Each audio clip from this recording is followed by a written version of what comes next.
y por habernos dejado un hueco de su agenda, que la tiene muy apretada. Y bueno, para poder compartir experiencias con ella, sobre todo, y también para conocer un poco las realidades de otras mujeres, de historias de violencias, de injusticias, de desigualdades que nos suceden a las mujeres, las sufrimos por el hecho de ser mujeres.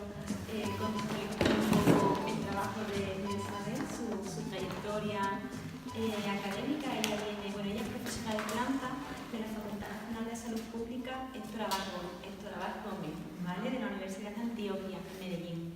Además, es candidata a doctora del programa de doctorado en Ciencias de las Sociales, Niñez y Juventud de la Universidad de Manizales, ¿vale? Yo fundamentalmente lo que quiero destacar es su trayectoria en cuanto a investigaciones, porque creo como que es versátil, pero siempre cumple una cuestión que pensamos que es necesaria cuando se hace investigación, que es una investigación comprometida socialmente y una investigación transformadora, para que lo que se hace dentro de la academia tenga sentido y revierta en el bienestar de las poblaciones. Entonces, bueno, todo su trabajo está vertebrado un poco por esta cuestión. Ha trabajado en distintos proyectos financiados y quisiera destacar su trabajo en colaboración en salud internacional con organizaciones como la Organización de Estados Americanos y la Organización Panamericana de la Salud.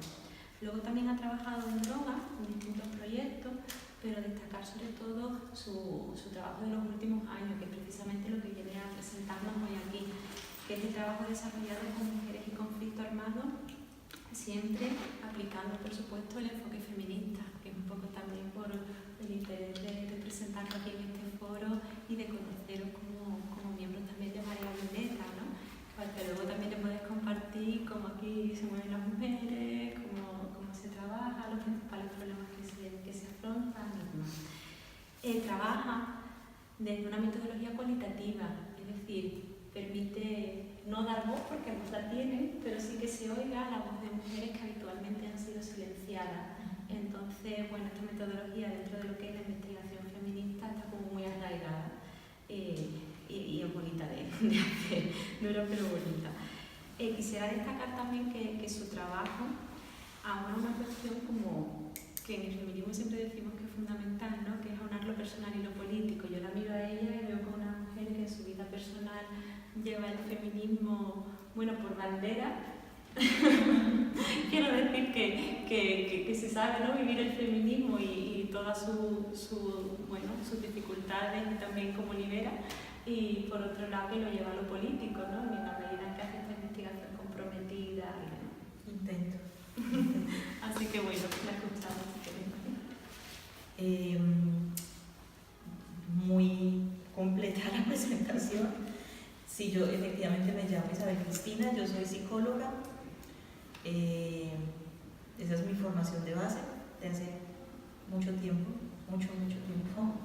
Y ya luego me he venido desempeñando en varias cosas y sobre todo haciendo investigación de tipo social, pero cuando yo también tengo la oportunidad de presentarme, pues lo primero que digo es que soy mujer, y eso de entrada ya también me pone en una posición, porque no es lo mismo ser mujer que ser conscientemente mujer, y más en una sociedad patriarcal, en una sociedad que tiene arraigados unos valores que nos dejan en una condición de subalternidad la mayoría de las veces, entonces eso todavía es más difícil. Soy mujer, soy mamá, también de otra mujer, que también se resiste de unas maneras distintas. También está estudiando psicología en Medellín, ya está grande, tiene 23 años. Y creo que mi historia está atravesada por las amigas, por las mujeres, por las estudiantes, también por los estudiantes, por compañeros que hemos tenido a lo largo como de todos estos años. Yo hoy les vengo a hablar de una investigación que me conmueve mucho. O sea, esto no es un asunto netamente académico, es mi trabajo de investigación en la tesis doctoral. Entonces les decía que yo vengo a hablarles hoy del trabajo que vengo adelantando hace 2 años y medio, casi 3, que es mi trabajo de tesis doctoral, pero que no es solamente un trabajo académico, sino que es un trabajo personal.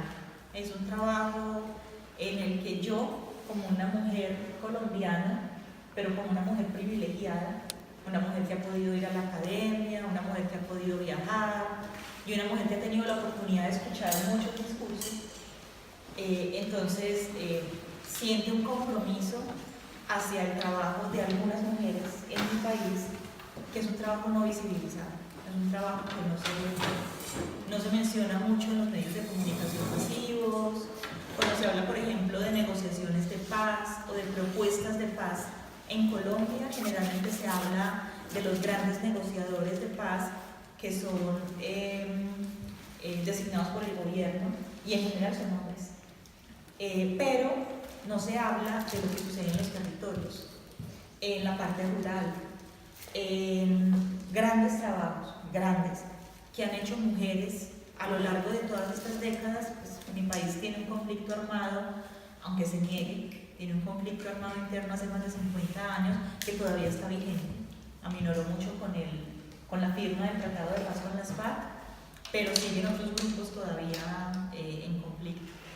Y esas mujeres de las que les voy a hablar hoy, que nombramos como lideresas, son mujeres que hacen la paz en los territorios y la hacen arriesgando su propia vida, porque cuando se exponen en lo público entonces también reciben amenazas, porque ellas denuncian atropellos de las fuerzas de extrema derecha, de las fuerzas de extrema izquierda, pero también de las fuerzas del Estado, que ha sido parte de los actores que han estado en pugna dentro del país y que de hecho se vienen acogiendo a las nuevas reglamentaciones que tenemos en este momento, como Justicia y Paz, como la Comisión de la Verdad, y que son militares que en su momento también cometieron abusos y que han ido a decir, sí, esto pasó y se hizo en el marco del conflicto armado.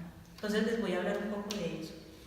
Pero una de las cosas importantes de las que les voy a hablar es que en mi país se han hecho muchas investigaciones sobre las víctimas, sobre la manera como han sido victimizadas diferentes poblaciones, por ejemplo las etnias indígenas o la población afro o las mismas mujeres.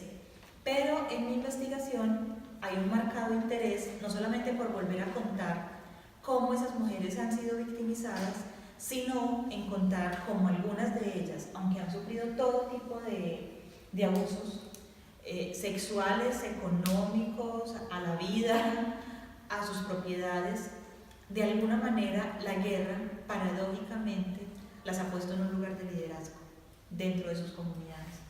Y esa es la gran paradoja, porque si no hubieran vivido todo ese dolor, no estarían en el lugar de lideresas sociales. Y esto yo no me lo estoy inventando, no es un fenómeno nuevo, también se ha estudiado en otras guerras, en otros países, y es como el dolor extremo que se vive en un momento de guerra hace que algunas personas, no solamente mujeres, que también sería injusto decir que eso solamente le pasa a las mujeres, también a los hombres, algunos hombres, que tienen algunas características especiales, van emergiendo como líderes en sus territorios, con las dificultades que tengan, pero es a partir de la vivencia de dolores extremos como los que se viven en medio de la guerra.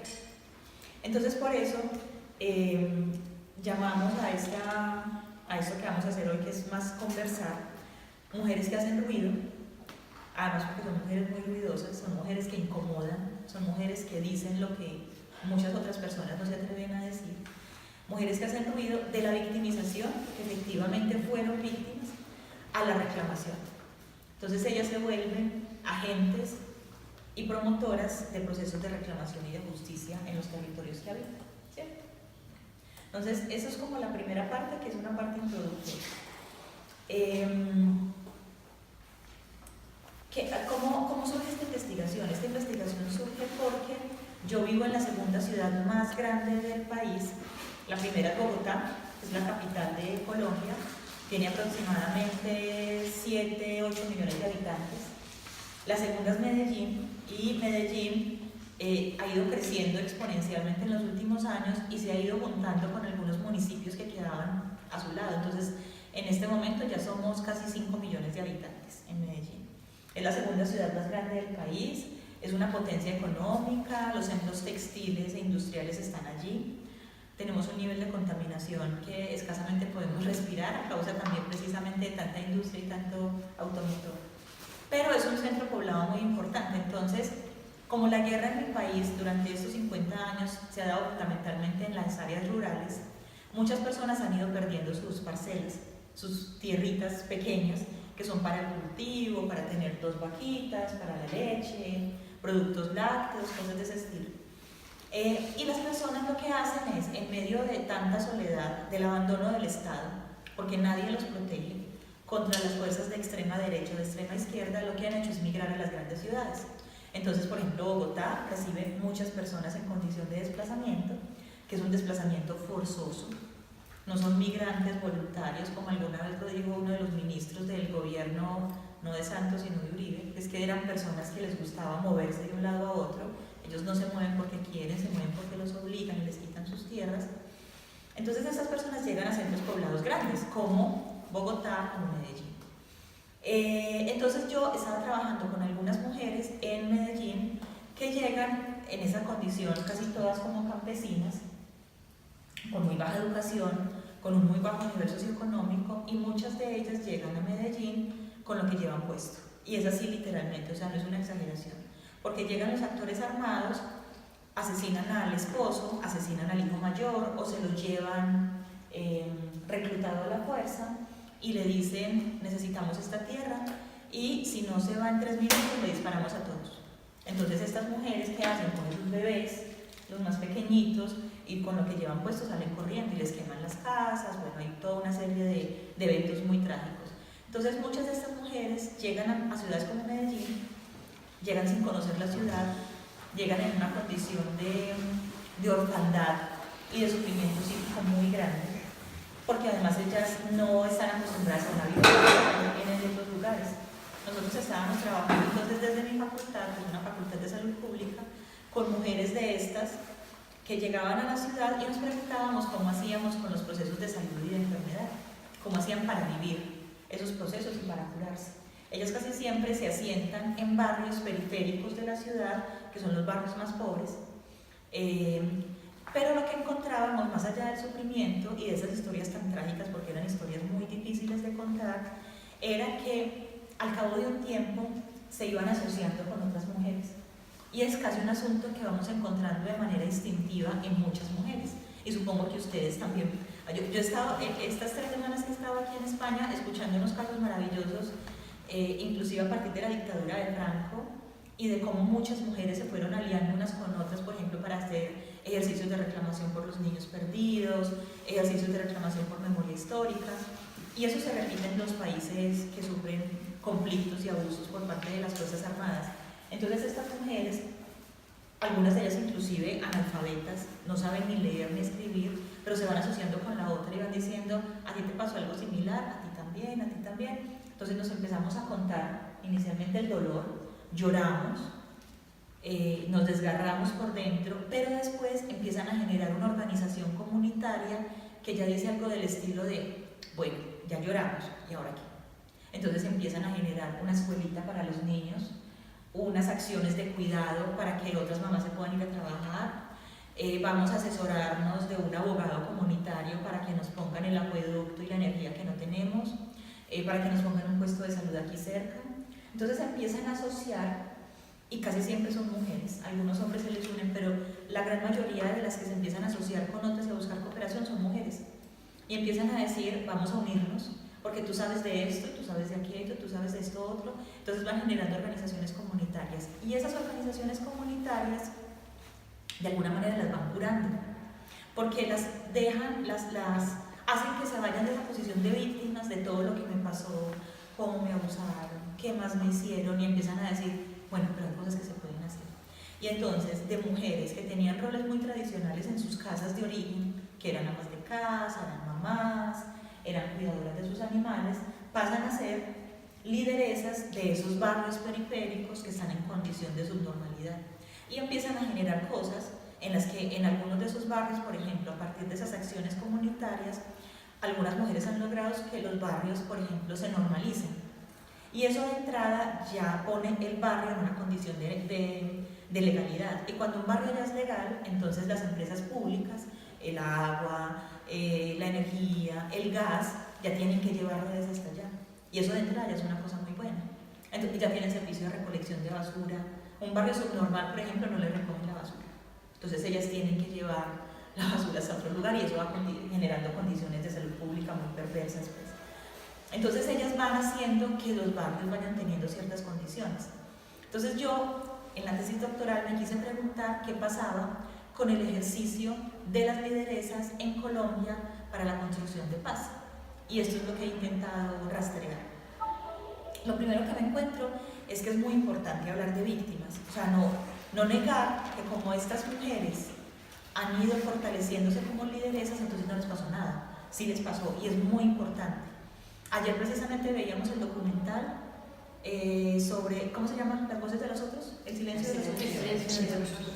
Entonces, claro, en mi país también hay unas voces que empujan todo el tiempo para que se haga silencio, para que no se cuente, para que vamos a revolcar ese dolor, mejor vivamos en paz, lo que pasó, pasó, no revolquemos más las cosas. Claro, hay grandes voces, pero a ellos tampoco les conviene que se hable de algunas cosas que van a generar unos conocimientos que la población no debería tener para que se mantengan las estructuras de poder. Entonces con ellas se sigue pensando que son víctimas y que en algún momento sufrieron a causa de la guerra, ¿cierto? Pero ya ellas, en su gran mayoría, las organizaciones comunitarias que tienen, prefieren no llamarse víctimas, sino que prefieren llamarse sobrevivientes, reclamantes o sujetos de memoria. Porque enunciarse como víctimas es quedarse solamente al lado del dolor. Me hicieron, me violaron, me quitaron la tierra, mataron a mi marido, se llevaron mi hijo.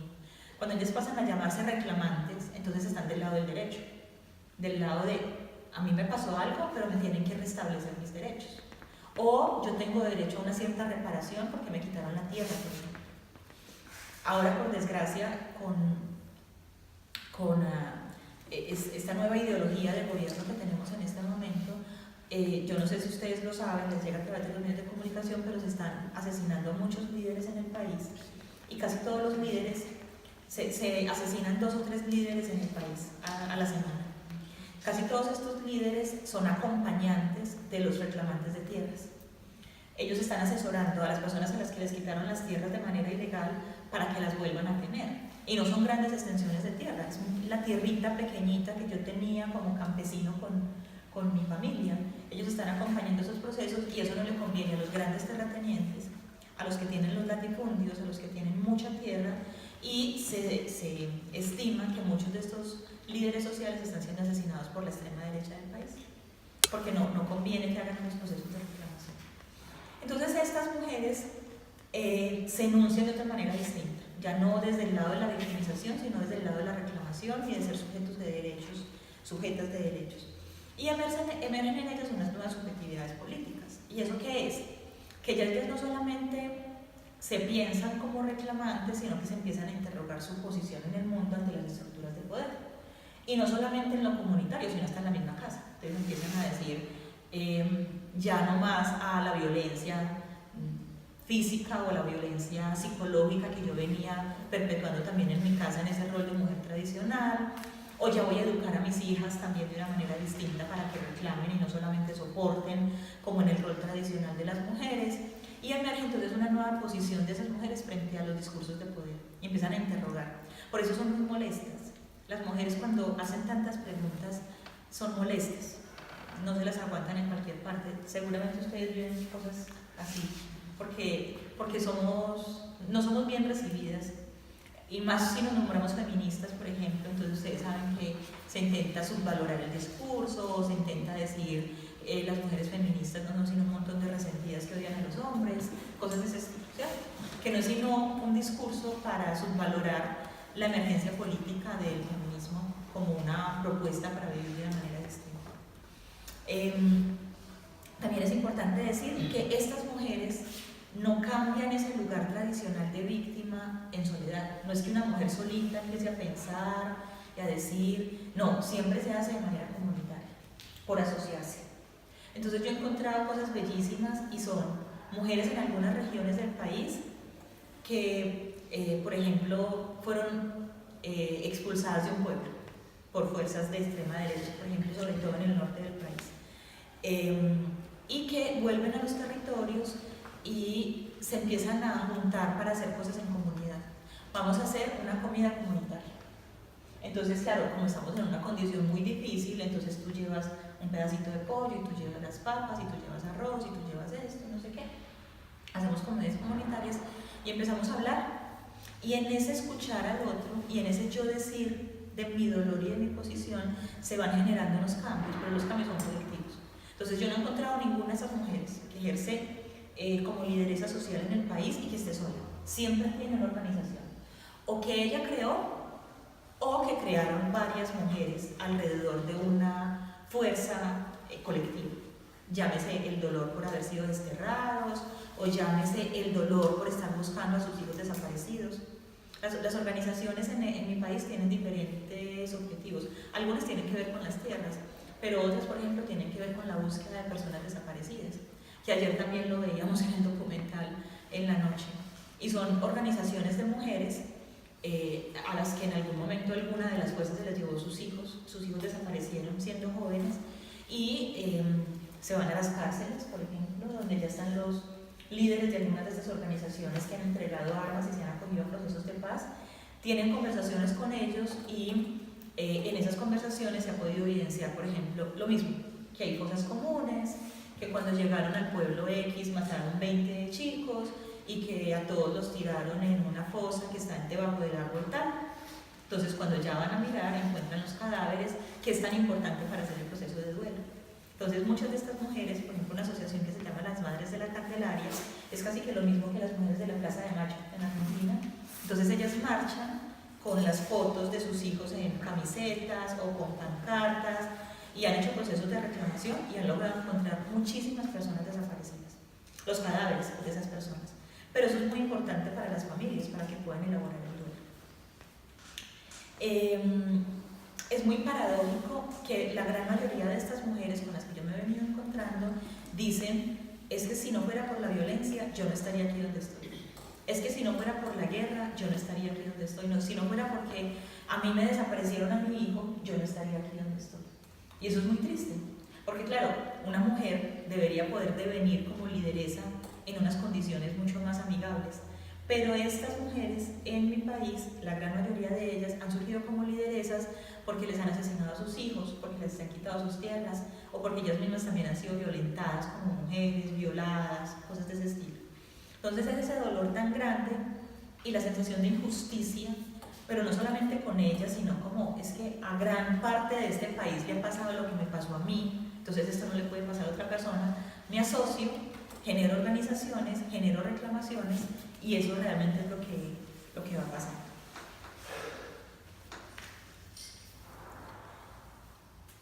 Ellas sin saberlo, porque muchas de ellas no se pueden nombrar así porque no lo han trabajado, no lo conciben, ellas trabajan desde una posición feminista, porque es una posición que reivindica el lugar de la mujer como una persona. Es eso. ¿Y por qué? Porque es que las guerras no tratan igual a las mujeres que a los hombres, en ninguna parte del mundo. O sea, eso no solamente pasa en Colombia. ¿Qué pasa con las mujeres en una situación de guerra? En general, las mujeres en una situación de guerra son agredidas sexualmente por el bando vencedor. Ruanda, o Colombia, o El Salvador, o una guerra en Rusia, o aquí en España. El vencedor agrede el cuerpo de las mujeres que considera sus enemigas. ¿Y cómo las agrede? Las mutila, las viola, las esclaviza sexualmente o las obliga a trabajar sin ningún tipo de pago. Ese cuerpo es mío y ese cuerpo produce. Entonces tienes que trabajar, tienes que hacer cosas para mí. Entonces el aumento de agresiones sexuales es exponencial en cualquier guerra en el mundo y lo mismo ha pasado en Colombia. Las mujeres han sido sistemáticamente violadas, obligadas a ofrendarse la primera vez ante los comandantes de las Fuerzas Armadas que estén imperando en la zona. Por ejemplo, es muy sabido en una zona norte del país que las chicas al cumplir alrededor de unos 15 años deben ser cuidadas por sus familias para que no tengan relaciones sexuales antes de eso, pero en cuanto cumplen una cierta edad, 14 o 15 años, deben ser ofrendadas al comandante militar de la zona, de cualquiera de las fuerzas, y esa primera vez debe ser con él, debe ser de esa manera y no es negociable, o sea, no es que si usted quiere, no, o sea, lo tiene que hacer y punto. Y ya después regulan con quien esa niña, esa adolescente, puede seguir teniendo relaciones amorosas o sexuales, porque no puede ser con cualquiera. De hecho, hay mujeres que son castigadas, incluso hasta con la muerte, por haber tenido una relación amorosa o sexual o haber quedado embarazadas de alguien que se considera el enemigo de la fuerza militar de la zona. Entonces, algunas de esas mujeres han sido hasta asesinadas por eso, porque se consideran como traiciones. Y el cuerpo de las mujeres pasa a ser un cuerpo regulado por la Fuerza Armada de la zona. Entonces se les dice inclusive cómo se deben vestir, se prohíben ciertos atuendos. Muchas de las mujeres, y eso me llamaba profundamente la atención porque creo que es un acto simbólico de agresión muy fuerte, muchas de las mujeres se les corta el cabello y es una manera de eliminar tu feminidad y de decir yo soy el dueño de ese cuerpo y te corto el cabello. Y en Colombia las mujeres, la gran mayoría suelen usar el cabello muy largo, casi hasta las caderas. Y entonces es una agresión muy tenaz para una niña, para una mujer de 18, de 20 años, que un cabello que ha venido cuidando durante casi toda su vida, se lo corten aquí alrededor del cuello. También aumentan las agresiones intrafamiliares. El clima de tensión que se vive al interior de las familias es tan alto que a casi todas las mujeres las agreden más en sus casas en momentos de guerra. Muchas de ellas se tienen que someter a trabajo no digno. Entonces, cuando, claro, una mujer llega a una ciudad como Medellín, sin escolaridad, sin educación, sin dinero, y con 3 o 4 niños, hace lo que sea, porque los tiene que alimentar. Tiene que conseguirse un techo para pasar la noche. Y a veces son acogidas por organizaciones como la Cruz Roja o organizaciones de víctimas, pero otras veces no. Entonces estas mujeres se someten a cualquier trabajo mal pago, sin ningún tipo de seguridad o a trabajo sexual para poder obtener el dinero que necesitan para alimentar a sus hijos. Se cambia la estructura familiar y se cambia súbitamente. Eso no es un asunto que se vaya negociando en la vida de las mujeres, sino que cambian las estructuras también por pérdida de las personas. De hecho, alrededor del 60% de las personas refugiadas en el país son mujeres, y hasta el 2017 se habían reportado en todas estas décadas de conflicto en el registro único de víctimas del país 14.982 casos de abuso sexual en la guerra. Y esos son los reportados. Ustedes también saben que muchas mujeres nunca reportarán un caso de agresión sexual. Entonces, los reportados son 14.982, casi 15.000 casos, y se sabe que hay un subregistro. Hay muchas más agresiones sexuales y que además se normalizan, porque se asume que eso es parte de lo normal, ¿cierto? Lo que se encuentra entonces es que estas lideresas, en medio de ese marco como tan adverso, no solamente se ocupan de sus necesidades, sino que también piensan en las necesidades de los colectivos. Y como les decía, esto no solamente ha sucedido en Colombia, sino que ha sucedido en otras partes. Por ejemplo, y ayer lo veíamos también en el documental, es que ese documental fue maravilloso, Violeta, déjenme decir, porque mostraban también movimientos de mujeres en el mundo que han hecho cosas maravillosas, procesos de reclamación. Por ejemplo, en Guatemala mostraban cómo a partir de la dictadura de Efraín Ríos, que arrasó con una gran cantidad de la población indígena en el país, porque la consideraba subversiva y sus enemigos, se considera que arrasó alrededor de 448 pueblos indígenas. O sea, cuando se multiplica eso por la cantidad de personas indígenas, que en la región de Centroamérica la población indígena es casi toda la población de los países, entonces son cantidad de personas. Y era una violación sistemática de las niñas y las mujeres en los pueblos en los que llegaba el ejército a arrasar. Por la reclamación de muchas mujeres, entre ellas Rigoberta Menchú, que es una premio Nobel de Paz, es que se pueden evidenciar los abusos que cometió la fuerza pública, el ejército, a partir de los mandatos de en ese momento el dictador. También en otros países, por ejemplo como en México, hay un movimiento muy fuerte de las mujeres zapatistas, porque las mujeres en ese país también, que en su mayoría son indígenas, están entre las fuerzas de narcotráfico y las fuerzas del ejército, y son abusadas constantemente por una fuerza o por otra. Ellas hacen denuncias permanentes sobre lo que les está pasando. Y en mi país hay muchas mujeres que están haciendo cosas maravillosas, pero hay unas en especial que se llaman las tejedoras de Mampuján. A mí me gusta mucho hablar de ellas porque son unas mujeres indígenas, casi todas afrodescendientes, con unas condiciones sociales muy precarias, que fueron arrasadas de su pueblo y empiezan a volver a sus pueblos poquito a poco y se empiezan a encontrar unas con otras y empiezan a hablar de sus dolores, pero mientras hablan de los dolores empiezan a hacer unos tapetes. Son tejidos, pero esos tejidos pueden tener el tamaño de este piso, o sea, todo esto, y lo hacen entre varias mujeres.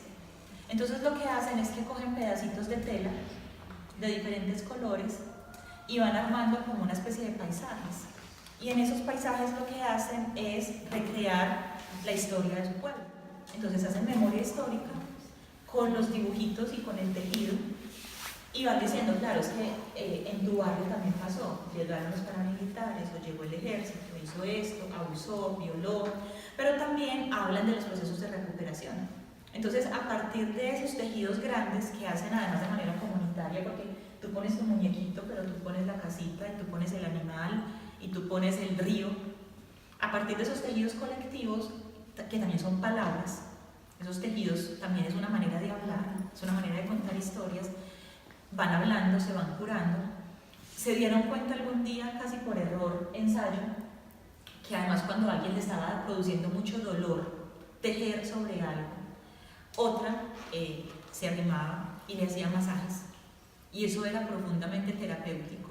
Entonces ya tejían y se masajeaban entre ellas y empezaron a hacer unos tejidos muy grandes que ahora están expuestos en muchos museos del país y ellos van haciendo como una especie de exposición itinerante por todo el país y están haciendo memoria histórica y es contando su verdad.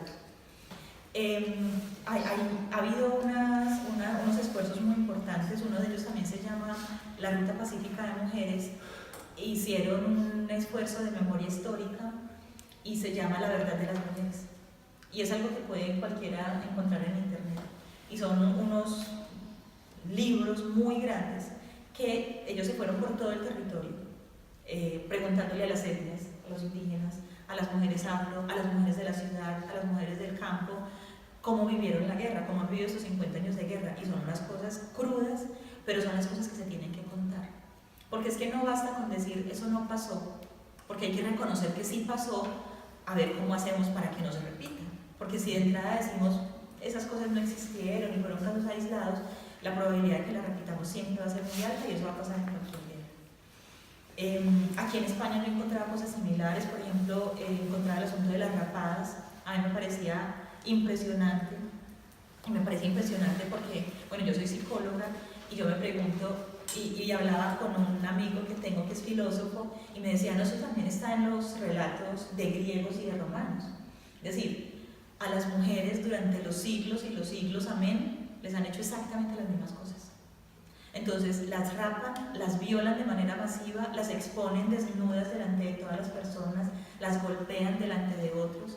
Y cuando en una asociación en Madrid con la que me reuní, me hablaba de las mujeres rapadas y de cómo en algunas poblaciones les hacían eso y las hacían desfilar desnudas luego de haber sido violadas y maltratadas, como hay algunas fosas que encontraron con cadáveres de mujeres y que no tienen ningún disparo, entonces inclusive se piensa que es posible que esas mujeres hayan sido lanzadas a la fosa todavía vivas, algunas de ellas embarazadas, y esas asociaciones me las encontré en Madrid y yo decía, esto lo seguimos haciendo de manera sistemática en cualquier guerra. A las mujeres que se consideran enemigas, en este caso las rojas, ¿cierto? Las que estaban en contra de la dictadura, entonces les hacían ese tipo de cosas, era su castigo, o les arrebataban a sus hijos, los mandaban a las cárceles, en fin, y eso se repite en todas partes. Yo estas preguntas me las hago de manera cualitativa. También a mí me parece que es importante hacer los conteos, tener las tasas y tener las estadísticas epidemiológicas y contables de lo que sucedió, pero me interesa mucho el asunto de los relatos. Entonces lo que me venía encontrando en las historias de estas lideresas es que pasan entonces de ser de víctimas a sujetos de derechos, donde entonces los roles tradicionales cambian, ellas dejan de ser la tradicional ama de casa, sumisa, abnegada y obediente, esas bondades de la virginidad de la Virgen María que se nos han impuesto desde la religión católica, ellas empiezan a abandonar eso y empiezan a hacerse preguntas y a hacer otro tipo de cosas. Se configuran otras maneras de estar, ellas empiezan a generar también relaciones con los hombres distintas. Por ejemplo, las tejedoras de Mampuján inicialmente eran solamente mujeres, solo mujeres que se reunían, lloraban, hacían los tapices, se masajeaban, pero otros hombres que también pertenecen a la población empezaron a mirar eso y a decir como, ¿qué es eso tan, es que voy a decir chévere? Es que nosotros decimos mucho chévere, chévere es muy rico, muy bueno, ¿qué es eso tan bueno que están haciendo? Y cómo se curan, cómo se liberan de dolores que yo también como hombre tengo, porque a mí también me violentaron, a mí también me hicieron esto o aquello, y empiezan a unirse, y en este momento también hay hombres tejedores de Mampuján que se unen a las mujeres y también hacen tapices y también cuentan sus dolores y también se masajean y porque ese también es un mandato masculino, ¿cierto? Los hombres no pueden tocar, no, ellos también aprendieron que tocarse está bien y que acariciar al otro porque le está doliendo la vida está bien y rompen con esos esquemas, entonces proponen otras maneras como de relacionarse unos con otros y a través de organizaciones sociales, a través del estar con otro y buscan esas verdades para no repetir. Esa es una de las cosas importantes que se ve. Entonces, por ejemplo, una de las mujeres con las que trabajé me decía, es que después de 17 años regresé al pueblo. Ella se tuvo que ir por amenazas de una de las fuerzas del país. Y ya me puse a averiguar qué había pasado, por qué la habían asesinado. Y es que su mamá era una trabajadora doméstica de una finca. En esa finca se reúne una de las fuerzas irregulares del país. Y ella le sirve la comida, está a cargo del aseo, pero ella escucha las cosas que se dicen en esa reunión. Y por haber estado presente, ella la asesina, simplemente por eso. Entonces, cuando a ella la asesina, ya luego esta mujer empieza a averiguar algunas cosas y la amenazan. Ella ya es una mujer que tiene unos hijos pequeñitos en ese pueblo y le toca irse. Y se va durante 17 años. Entonces, cuando ella regresa a los 17 años, porque hay una posibilidad de obtener una casa y unas cosas, ella empieza a averiguar. Y conforma una organización que se llama Ave Fénix y es una organización de víctimas de la región donde a muchas personas de esa región les habían asesinado a alguna persona de su familia y lo señalaban, por ejemplo, lo mataron o la mataron, seguramente era guerrillera, seguramente era paramilitar o seguramente algo hizo. Entonces ellos lo que se dedican es a dignificar la memoria de esas personas que simplemente fueron víctimas y estaban en el lugar equivocado, en el momento equivocado frente a un actor armado y por esa razón las mataron. Entonces ella dice, yo fui una de las fundadoras de esa organización, es que a nadie le podía pasar lo que me sucedió a mí. La sociedad no podía seguir siendo tan indolente y eso es una de las cosas que ella dice, yo quiero empezar a generar dolor, que la gente diga, es que esto no le puede pasar a nadie. Así como me pasó a mí, que mataron a mi mamá en la finca, porque escuchó una conversación que no debía haber escuchado, eso no le había pasado a nadie, y a otras personas también les había pasado. Otra de las cosas que encontraba es que esa guerra, si bien es tan dolorosa, es un acontecimiento que marca la vida de esas mujeres para posicionarse de una manera distinta. Entonces pasan de la deshumanización, porque es que una guerra deshumaniza. Cuando yo tomo a una mujer y la violo, por más que ella grita y pide misericordia, yo no la estoy tratando como un ser humano, estoy tratando como un animal, ni siquiera como un animal de pronto le tengo más misericordia. O cuando le corto los pechos, o cuando la violo de manera masiva, o cuando me robo un niño, aunque ese niño llore y pida estar con su mamá, yo no los estoy tratando como un ser humano. Entonces, estos acontecimientos que son de deshumanización hacen a estas mujeres pensarse antes más humanas y a proponer nuevas maneras de estar con el otro, pero de una manera en la que se reconozca la humanidad del otro. Porque esa guerra simplemente ha sido degradación y dolor.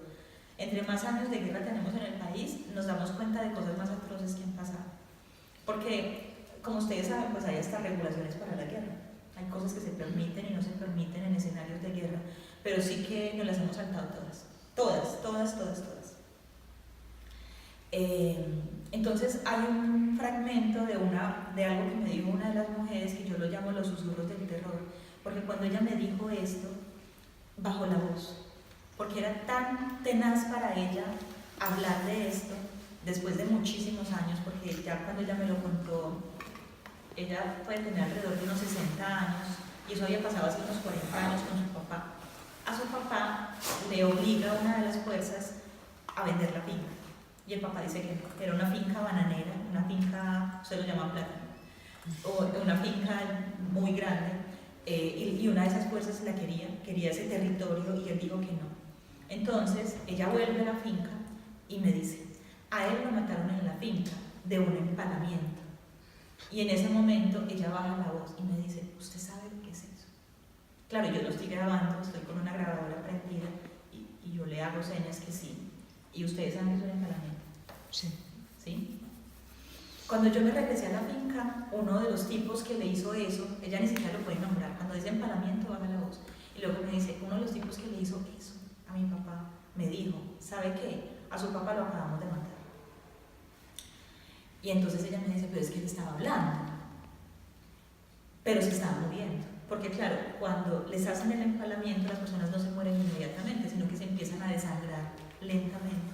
Entonces su papá le decía como, mija, váyase, váyase. Claro, antes de que a ella también le hicieran algo. Y ella y los hermanos que estaban con ella se tuvieron que ir y lo tuvieron que dejar muriéndose solo en la finca, porque ese era el mandato. Y es un mandato de terror, porque no solamente es pegarle un tiro en la cabeza, sino que es empalar para que se muera lentamente y para que los otros vecinos de las otras fincas sepan. Y claro, cuando yo como fuerza irregular voy y le digo a usted que me tiene que vender la finca, usted me la tiene que vender, porque si no, mire lo que le pasó a su vecino, ¿cierto? Entonces nos obligaron a dejarlo ahí para que se fuera muriendo lentamente. Ellos regresan a unas cuantas horas después, cuando saben que ya los actores armados se han ido, y ya lo encuentran muerto, pero él se tuvo que morir solo en la finca, desangrándose solo. Y es un mensaje de terror que se deja a los alrededores.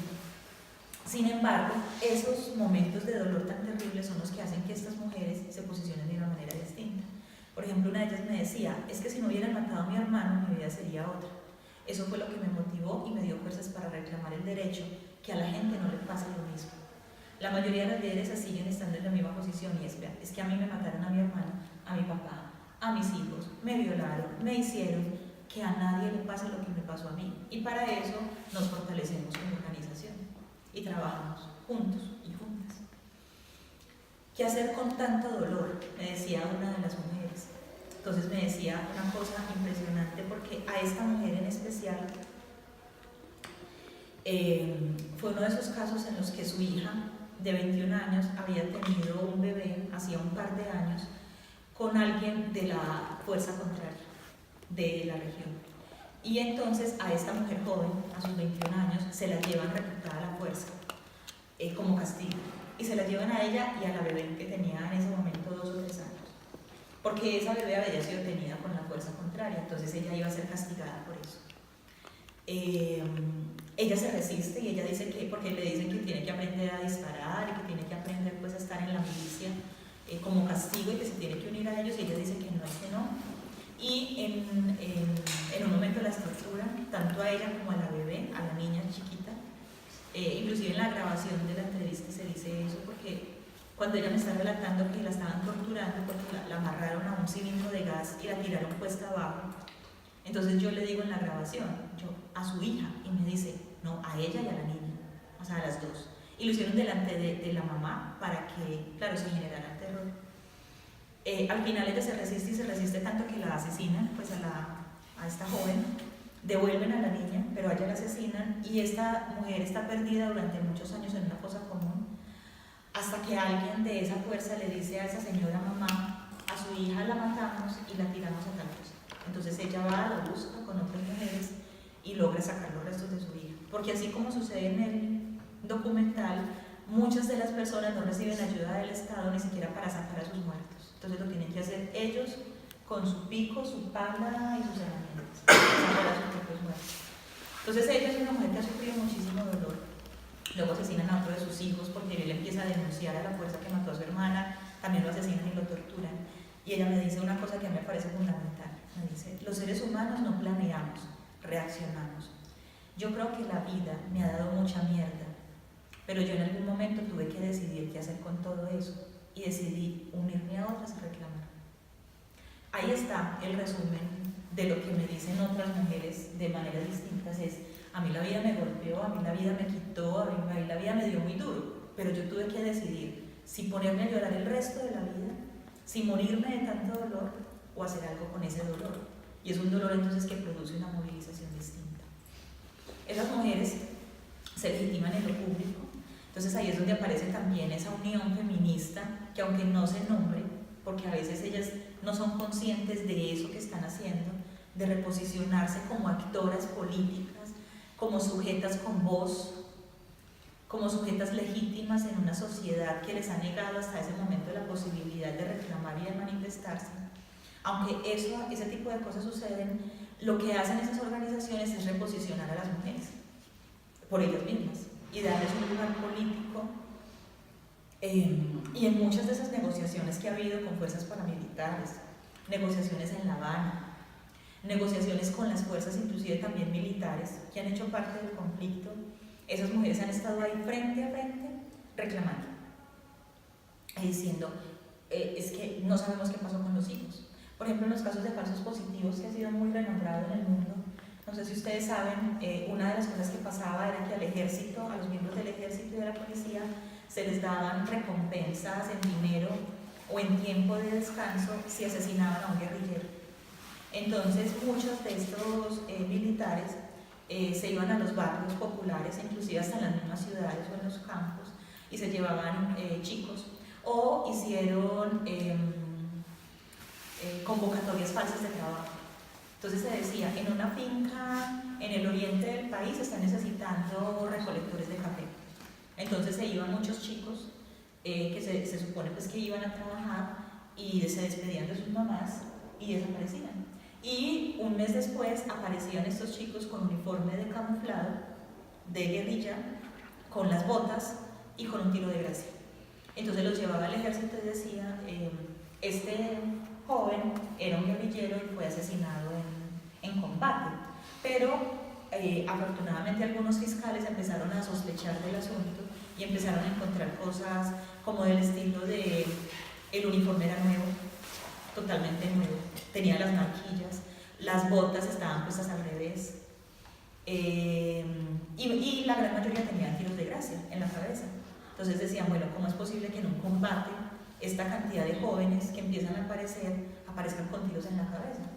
Y empezaron a hacer una serie de averiguaciones y ahí surge el asunto de los falsos positivos, que es una vergüenza realmente, ¿no? Me parece realmente vergonzoso porque ni siquiera es en el marco de la confrontación, sino que engañaron jóvenes, algunos de ellos hasta con discapacidades, chicos con síndrome de Down, cosas de ese estilo, y se los llevaban y les pegaban un tiro para reclamar un equivalente a unos 1.000 euros por cada mujer. El hijo de Luz Marina Bernal, ¿no? Sí, sí.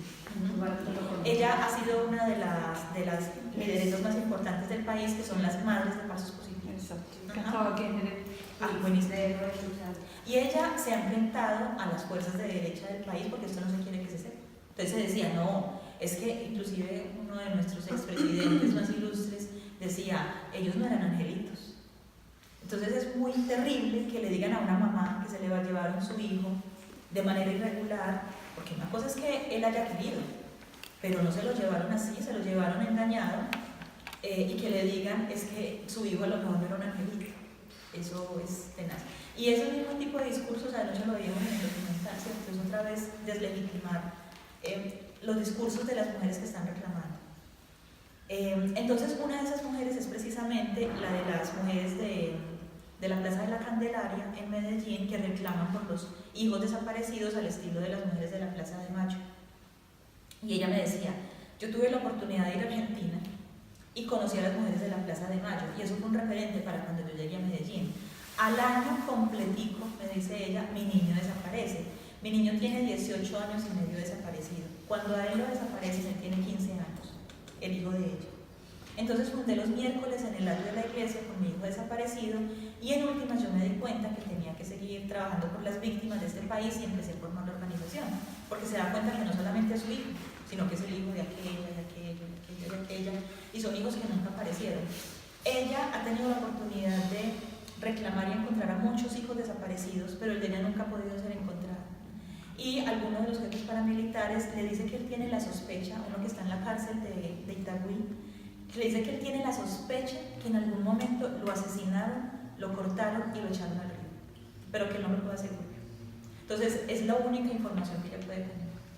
Y a este chico simplemente iba por una vía normal entre Medellín y Bogotá, iba con un profesor, iban a hacer una visita a Bogotá, los retienen en la vía. Había unas cosas que se llamaban las pescas milagrosas en medio del conflicto, y era que alguna de las fuerzas se hacía en la carretera, paraban todos los carros, y si te consideraban sospechoso te podían asesinar, y si te consideraban adinerado te secuestraban para sacarte dinero. Y parece ser que este es el caso de ellos dos, los consideraron como adinerados. El chico tenía el acceso a una tarjeta de banco, sacaron el dinero de la cuenta, y ya luego encontraron el cuerpo del profesor, que era un señor de 22 años apenas, pues un jovencito, pero en una fosa común. Lo tuvo que sacar su propia mamá porque ninguna persona le ayudó. Lo reconoció por un reloj que tenía puesto, pero el de ella nunca apareció. Y en esa fosa no estaba el hijo de ella, estaba el profe. Pero ella intuye, bueno, si mataron al profesor, tuvieron que haber matado a mi hijo también, pero nunca lo he podido recuperar. Y se llama Teresita Gaviria y es una de las mujeres también más importantes de mi país. Y es la líder de las mujeres de la Plaza de la Candelaria. Esas mujeres renacen siendo lideresas. Es lo que yo les decía, o sea, es como ese dolor tan grande, pero cuando son lideresas, algún tipo de cosa subjetiva ocurre. Y una de ellas me decía, es que yo me curé, yo renací. Renacimos todas de las cenizas, porque el dolor, la tristeza, la rabia, el odio, la incertidumbre, la desesperanza era muy grande. Entonces cuando me invitaron, a ella la invitan unas personas de una organización de la Universidad de Antioquia en la que yo trabajo, y le dicen, deberían crear una organización porque ustedes son víctimas y tienen que reclamar. Bendito sean, dice ella, porque se encontró con un estudiante de la universidad y le dijo, usted tiene derecho, usted no solamente se puede quedar sufriendo, usted tiene que reclamar. Porque a partir de ahí me cambió la vida en todo sentido. Es que de eso tan terrible sacamos cosas buenas. Salió una mujer que ni yo misma sabía que existía. Entonces ella misma se asombra cuando hace la reflexión conmigo, estamos conversando y me dice, es que yo no era así. Es que a mí todo este dolor me hizo salir de un lugar en el que yo vivía y que me parecía la vida normal, y en la vida en que yo pensaba que me iba a morir, pero ahora soy otra. De ese dolor tan grande surgió una mujer distinta. Y una de ellas también me decía, respecto a ese trabajo que hacen, es que éramos mudos con respecto a lo que tiene que ver con la violencia, pero al organizarnos y educarnos, nos sensibilizamos frente al dolor, nos independizamos como organización e hicimos visible el dolor en la escena pública. Eso me parece de las cosas más importantes, porque ellas, esta organización en especial que queda en una región rural de Antioquia, hacen como una especie de cajitas con los nombres de las víctimas que aún no han sido encontradas, y hacen constantemente una rememoración de esas personas y los mantienen vivos. O sea, mantienen viva la memoria de decir, y de ese no se sabe, y de ese otro tampoco. Y las familias llevan prendas, entonces llevan una camisa, llevan unos zapatos, llevan algo de la víctima y lo ponen ahí. Y todo el tiempo están haciendo procesos para rememorar a esas personas desaparecidas. Y dicen, nos volvimos no invisibles, porque es que se trata precisamente de invisibilizar a las víctimas. Entonces ella dice, no, nos volvimos no invisibles, y desde el abrazo se abrazan, es una cosa magnífica, y que sea bueno abrazarse. Desde el abrazo y la cooperación le apostamos a la memoria histórica, a la no repetición de los hechos violentos. Es que ahora las mujeres estamos empoderadas y no tenemos miedo. Entonces esa creo que es realmente pues una de las grandes conclusiones. Y finalmente lo que yo concluyo es que la guerra ha permitido una reconfiguración de ellas como sujetas políticas. Y ellas se han presentado en la escena de lo público como sujetas políticas, como sujetas reclamantes, que cuestionan lo que estructuralmente ha permitido la guerra en mi país, que ha sido una dominación absoluta de algunos grandes terratenientes, de algunas grandes familias que han tenido la dominación del país durante muchas décadas, que han tenido la tierra, el dominio de la tierra a cualquier costo. Mi país es muy rico en recursos naturales, es muy rico en minería, es muy rico en recursos hídricos, y esas grandes familias tienen en sus manos la gran cantidad del país y lo quieren mantener a toda costa. Estas mujeres han logrado en esas organizaciones denunciar los abusos de estas fuerzas, denunciar la relación de esas fuerzas con los gobiernos, con los locales y con los nacionales, y a partir de eso se han generado lugares políticos, lugares públicos, pero también lugares de mucho temor, porque estas mujeres también se están jugando la vida todo el tiempo, y no solamente para denunciar lo que a ellas les ha pasado, sino lo que les ha pasado a sus comunidades, porque ellas se han vuelto las voces de esas personas que, como campesinos, como personas sin educación, como etnias o como personas afrodescendientes, no hablan, no están en la escena de lo público. Entonces eso es lo que yo he venido rastreando, y si bien ha sido muy doloroso por todas esas escenas que a ellas les ha tocado vivir, creo que lo más importante de resaltar es que son mujeres muy valientes, que independientemente de su nivel socioeconómico o su nivel educativo aparecen en la escena de lo público y que ya nunca más vuelven a abandonar esa escena, y que están reclamando no solamente por ellas sino por el resto del país, y que son invisibilizadas en general por los medios de comunicación. Casi siempre somos la academia las que visibilizamos. Yo siempre digo que ese trabajo no es mío, yo lo que estoy aquí es contando y contaron otras, pero yo no estoy contando mi versión de la historia, estoy contando lo que a mí me contaron mujeres muy valientes, mujeres que tienen que andar con esquemas de seguridad, mujeres que pasaron de ser campesinas a tener escoltas, por ejemplo, mujeres que tienen mucho miedo de ser asesinadas, ellas y sus hijos, pero que también están convencidas, porque algunas de ellas me lo dicen: yo sé que es muy probable, mucho, que a mí me maten, pero no voy a dejar de hacer esto que estoy haciendo. Y así lo hacen todo el tiempo, y aparecen todo el tiempo denunciando y confrontando a los actores armados, a cualquiera de los 3 actores armados que tenemos en el país, y los confrontan de una manera muy fuerte. Y a partir de eso han generado cosas muy importantes en las regiones, con los procesos de recuperación de memoria, de reclamación de justicia. Ha sido muy importante. Mi país sigue estando en guerra, aunque los medios de comunicación no lo digan. Es una guerra rural, es una guerra que se da en regiones a las que no se puede llegar sino después de horas de caminar, sin caminos, en caballos, donde no llega ni siquiera un auto, en las montañas. Ahí se sigue librando la guerra, y es la guerra por la riqueza del suelo, es la guerra por el territorio. Si bien la cantidad de muertos que teníamos por la confrontación con las FARC bajó de 100 a 1, eso es muy importante, y nosotros desde la academia seguimos defendiendo el proceso de paz y seguimos diciendo: hay que conversar, porque es preferible que una persona que haya estado en la guerrilla y haya estado matando personas durante años ahora sea un guardabosques, o ahora está estudiando para ser maestro en una de esas escuelitas que hay por allá en la montaña perdida.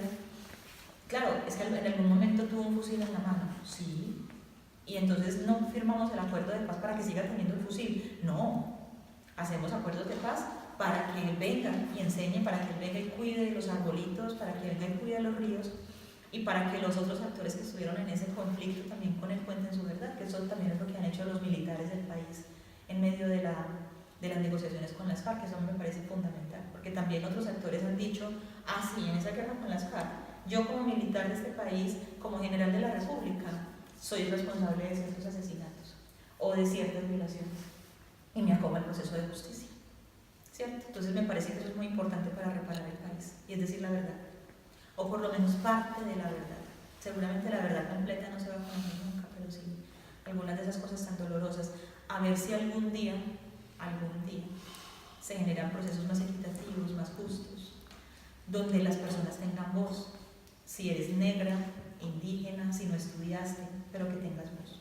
Y creo que eso se logra a partir del trabajo de estas organizaciones de mujeres, en una buena medida.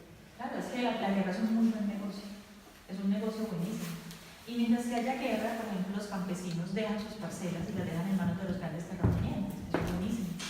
Mientras que haya guerra, miedo.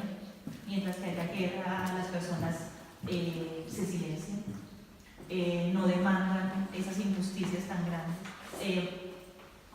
Claro, en cualquier país en que uno vaya hay pobres, hay personas pobres y hay personas ricas, pero en mi país las personas ricas tienen tanto dinero que ni siquiera saben cuánto dinero tienen, tanto.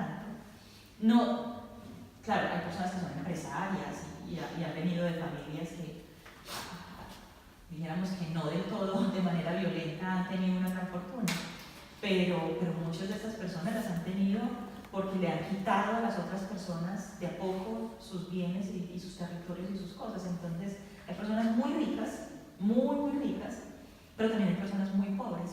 Y esas personas que están en esa condición de pobreza en el extremo total, son tan pobres que no saben si van a comer. Son tan pobres que hoy puede ser que duerman en la calle. Y no porque sean alguna de las congresistas de derecha decía que eran unos vagos, que es que eran personas que no se proponían tener un trabajo, como si era un asunto de, claro, entonces un indígena en el Putumayo, que es una zona limítrofe con el Amazonas, sueña con tener una casa, con tener educación y ya por eso lo va a tener. Eso no es cierto, porque está abandonado por el Estado. Entonces hay brechas tan grandes que de alguna manera esas brechas han explicado la permanencia también de la guerra, porque hay personas que no tienen nada, y que lo poquito que tienen es tener una vaquita, una gallina, 3 huevos y un plantío de tomates, se lo quitan. Y hay personas que no aspiran a más, porque esas personas dicen, así he vivido toda mi vida. Yo nunca he tenido grandes cosas, tengo una casita, tengo a mi esposa, tengo 2 hijos, tengo un perro, pero eso, poquito, se lo quitan. Y se lo quitan a la fuerza. Y se le llevan al hijo mayor, por ejemplo, para alguna de las fuerzas a las malas.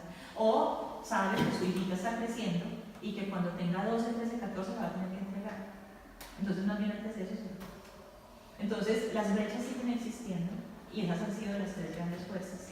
Y el ejército y la policía, desgraciadamente, que debía ser la fuerza del orden y la fuerza en la que tú confías, ha cometido unos abusos increíbles. Y eso no lo estoy diciendo yo. Eso en los procesos de memoria histórica, en los procesos de la Justicia Especial para la Paz, que en este momento es la que está operando en el país y que está siendo muy controvertida por las fuerzas de derecha, porque se dice que todo aquel que esté del lado de Justicia Especial para la Paz es comunista y es guerrillero. Y son magistrados de las Cortes que han sido designados para escuchar a todos los actores armados para que digan su verdad.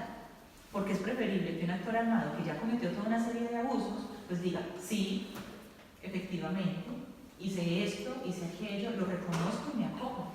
Y voy a tener una pena menor, claro que sí, pero es preferible que lo diga a que esa verdad no se sepa. Entonces en este momento seguimos con eso y seguimos con la polarización, que ha sido una estrategia muy eficaz. Y es que cualquier persona que hable de libertad, de justicia, de expresión, es catalogada inmediatamente como un enemigo de la patria. Entonces es un asunto fundamentalista, que es tal cual. No sé, yo lo veía y decía, ¿qué es esto? Entonces, por ejemplo, los profesores de las universidades públicas como yo, que tenemos un discurso que se nota, ¿no? Entonces, inmediatamente somos tachados de guerrilleros. Entonces, uno de nuestros expresidentes más ilustres decía que éramos guerrilleros vestidos de civil. Entonces, eso es ponernos en la picota pública y decir, por ejemplo, y en mi país ha pasado, y en la universidad ha pasado, y es que se asesinan a los profesores. Y se asesinan porque son directamente relacionados con el movimiento guerrillero, con el movimiento de izquierda, y son defensores de derechos humanos, o personas que dicen cosas parecidas a las que yo digo. Pero eso no conviene y son asesinados. Entonces, en mi universidad, por ejemplo, tuvimos hace unos 20, 25 años que en un año mataron alrededor de 15 profesores de la universidad. Y todos eran defensores de derechos humanos. Trabajaban con la gente pobre, educaban y hacían cosas, más allá de ir a dictar la clase normal, tenían una ideología y la hacían pública y fueron asesinados por eso. Entonces, claro, ahora también a los profesores todavía hoy por hoy se les sigue atacando, porque si tú piensas de una manera distinta, eres peligroso, eres amenazante. Yo, pues es que justo te quería preguntar sobre lo último que acabas de comentar. Si difundir esta investigación para ti conlleva algún tipo de peligro, si hay cierta impunidad dentro de la academia. Era lo que te iba a preguntar, pero ya acabas de contarlo tú. No hay inmunidad, y sé que las personas que hacemos investigación social y que investigamos sobre la guerra también, bueno, y que además utilizamos los medios de comunicación que tenemos para hablar de eso que vamos encontrando, también somos molestos. También nos estamos exponiendo y en algún momento, a mí todavía no me ha pasado directamente, pero claro que puede pasar, pero es que es una cosa que yo le digo, aquí que está mal convencida, que yo le digo a mi hija, nosotros somos unos privilegiadas. Pues, ¿quién llega? Bueno, ¿quién no? Muchas personas, pero somos muy poquitas las mujeres que con toda la carga que tenemos cultural, llegamos, por ejemplo, a un nivel de posgrado, y viajamos, y conocemos, y escuchamos. Yo le digo, como tú recibes tanto, tienes que devolver un montón. Porque no vale que recibas un montón de privilegios en un mundo que es tan dispar y que pases muy rico, y ya. No, cuando uno recibe mucho, tiene que dar mucho. Entonces, si yo recibí tanto porque tuve los privilegios, porque tuve buena suerte, porque aunque fui una mamá joven, pude seguir estudiando, pude seguir haciendo todo lo que pude, hombre, pues entonces, ¿qué? Digo, bueno, entonces tengo un buen salario, tengo un carro, tengo una casa, y olvidémonos del mundo, ¿no? Porque hay que hacer cosas. Y ese ejercicio, como les decía al comienzo, no solamente es un ejercicio académico, porque yo podría haber investigado cualquier otra cosa, una cosa más simple, pero es un ejercicio político. Y siempre que hablo con estas mujeres les digo, esto no es un ejercicio de investigador, investigadas, eso es un ejercicio político. Vamos a conversar entre mujeres, usted me va a contar cosas para que yo les pueda ir a decir a todas partes donde vaya. Porque cuando yo las digo y digo que usted me las contó, estamos haciendo un ejercicio político. Y estamos ayudando a visibilizar lo que no se quiere visibilizar. ¿Y entidades internacionales así de derechos humanos? Hay mucho. Nosotros tenemos organizaciones de derechos humanos que están directamente ligadas, por ejemplo, con Naciones Unidas directamente, pero que también son organizaciones independientes, pero también las fuerzas de extrema derecha, todo lo que se llama derechos humanos, todo, siempre está del lado de la izquierda, del comunismo y de la amenaza contra la patria. Entonces, claro, pero sí se hacen. De hecho, estas mujeres, por ejemplo, muchas de ellas son reconocidas por esas organizaciones, reciben financiación para sus organizaciones, algunas son inclusive reconocidas internacionalmente. Por ejemplo, una de estas mujeres, yo les estoy esperando para escuchar esto por ahí unas 50 veces. Una de estas mujeres es una mujer, dijéramos, común y corriente, ¿cierto? Pero a su mamá también la desaparece, un día cualquiera. La desaparecen en uno de los pueblos. Y ella tiene mucho dolor y se encuentra con otras personas que les han pasado cosas parecidas. Y se encuentra que narrar, ella lo dice así, yo me encontré que narrar era curativo. Y entonces empiezan a crear unos espacios que se llaman las narradas. Pero eso se lo inventan ellas, ¿no? Unas con otras. Entonces se empiezan a juntar y hacen comidas comunitarias para narrar. Entonces inicialmente se juntaban para eso, para narrar. Y ahora se llaman Narrar para la Paz. Y es una organización. Y tiene 860 mujeres. Entonces yo digo, eso es una cosa magnífica, porque es que era una mujer que tenía un dolor. Y ahora tiene una organización de 860 mujeres que opera en la parte norte del país y que ahorita en marzo fue invitada a Alemania porque fue reconocida por una organización alemana muy importante que no recuerdo el nombre, como la mejor lideresa del mundo. Y esa era una mujer campesina que se organizó con otras para narrar. Ahora, después de narrar y después de todo ese dolor, empezaron a formarse como organización comunitaria, defensora de derechos, portadores de memoria histórica, y ahora van por toda esa región diciendo los abusos de la extrema derecha, de la extrema izquierda, de los militares. Entonces, cuando yo conversé con ella llega con su esquema de seguridad. Entonces es una mujer que pasa a ser una mujer anónima a una mujer que tiene que llegar con un montón de escoltas, que además yo solamente logré entender cuál era todo el misterio para encontrarse conmigo después de que yo vi a Lina Clara. Porque ella estaba en Cartagena, yo estoy en Medellín, entonces me dice, veámonos en Cartagena. Entonces yo tomo un avión y me voy para Cartagena y le digo yo, bueno, ¿pero dónde? Yo ya estaba en el aeropuerto, me voy a montar el avión, ¿dónde nos vemos? Dice, no, cuando aterrices en Cartagena te digo. Yo decía, está rara. ¿Cómo así que cuando aterrices te digo? Entonces yo iba a Cartagena, que es una ciudad, a encontrarme con alguien que nunca había visto en algún lugar. Y yo decía, yo voy a perder esta vida, voy a perder este tiquete, voy a perder este pasaje. Llego a Cartagena y la llamo y le digo, bueno, ¿dónde? Y me dice el lugar. Y yo le digo, bueno, yo estoy allá en media hora, voy a tomar un taxi y en media hora estoy allá. y me dice, bueno, yo te llego, no sé a qué hora voy a llegar, pero yo te llego. Digo, bueno, entonces yo voy a llegar ya a un lugar, pero no sé a qué hora me voy a ver con ella. Y llegó 3 horas después. Claro, ella se tiene que cuidar a dónde va, con quién se encuentra, porque es que además, ¿quién soy yo? Yo podría estar tendiendo una trampa, ¿cierto? Entonces llega con su esquema de seguridad, digo, claro, ella no me podía decir ni el lugar ni la hora. Yo tenía que estar a ciegas porque yo podía ser alguien que le estuviera representando un peligro. Y esta mujer, que es la de la narrada, de Narrar para la Paz, viene a Alemania y le entregan un premio como una lideresa más importante del mundo. Ese tipo de cosas son las cosas que nadie sabe. Y que Narrar para la Paz existe, y que tiene 860 mujeres regadas por diferentes pueblitos, y que se juntan a narrar, y ellos la llaman la narrada. Entonces nos encontramos hoy por la tarde a tomar chocolate con pan y a narrar. Pero en medio de esa narrada también vamos diciendo, bueno, pero tú tienes derecho, pero entonces vamos a reclamar justicia, vamos a ir a la organización tal porque tienes un desaparecido, vamos a ir a denunciar tal cosa. Entonces, le han hecho varios atentados. Entonces me dice, me han hecho varios atentados y ni siquiera sé cuál de los actores, porque sé que he denunciado actores de aquí, de allá y de allá. Le han hecho un par de atentados y ahora está bien. Pero en cualquier momento ella me decía, y es una mujer muy joven, tiene alrededor de 35 años, me decía, yo sé que es muy probable que me muera pronto, pero algo hice antes de morir. Estoy haciendo cosas por otras personas y tiene hijos y todo. La verdad que estas mujeres están empujando mucho. Ahora estoy pensando un poco en Nicaragua también. Yo te quiero dar las gracias por estar aquí, escuchar las cosas que nos has dicho.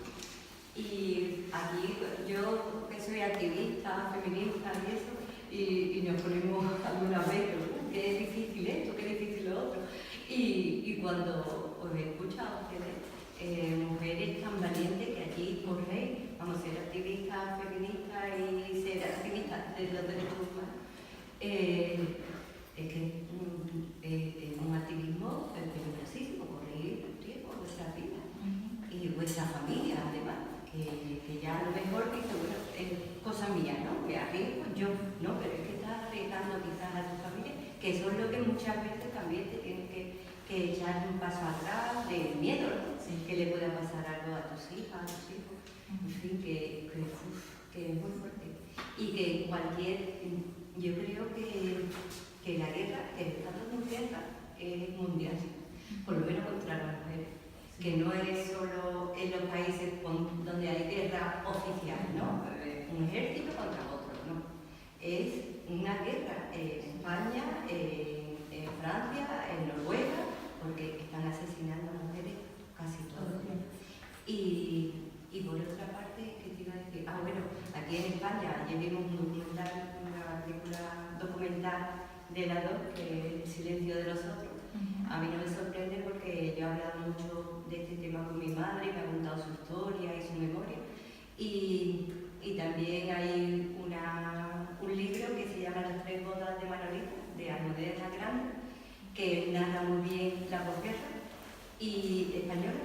Y bueno, mi madre no lo puede leer porque pasa página y empieza a llorar, y pasa una página y empieza a llorar, no puede. Las 3 bodas de Manolita. Sí.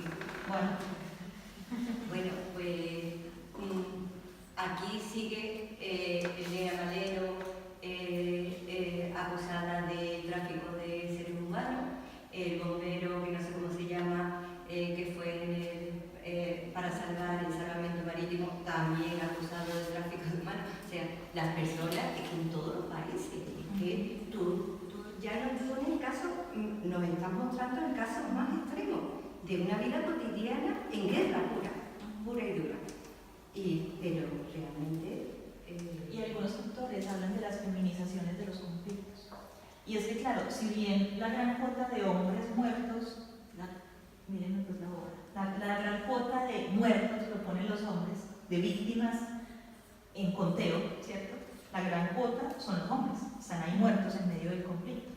Pero cualitativamente se habla de mayor dolor hacia las mujeres, porque muchas de esas mujeres, aunque no fueron asesinadas, sí les provocaron unas lesiones morales, sexuales y físicas que las van a acompañar no solamente a ellas, sino a sus hijas, a sus nietas y a sus bisnietas. con una organización que yo me reuní en Madrid, se estaba hablando, una de las mujeres, una psicoanalista, de consecuencias psíquicas hasta la cuarta generación, que había un cierto silencio en relación, por ejemplo, a las mujeres de la dictadura de Franco, que había un cierto silencio, cosas que no se decían, nombres que no se podían mencionar, historias de familia, y que eso iba calando en las historias de la familia, y que había unas ciertas tristezas que no se mencionaban pero que estaban ahí, y que eran la historia familiar, y la historia del desaparecido, del niño que no estaba, de la violación, de correr, del miedo, y que eso seguía ahí, como un trauma para la familia.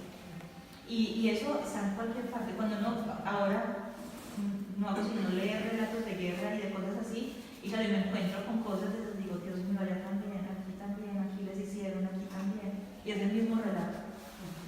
Y el vencedor toma el cuerpo de las mujeres.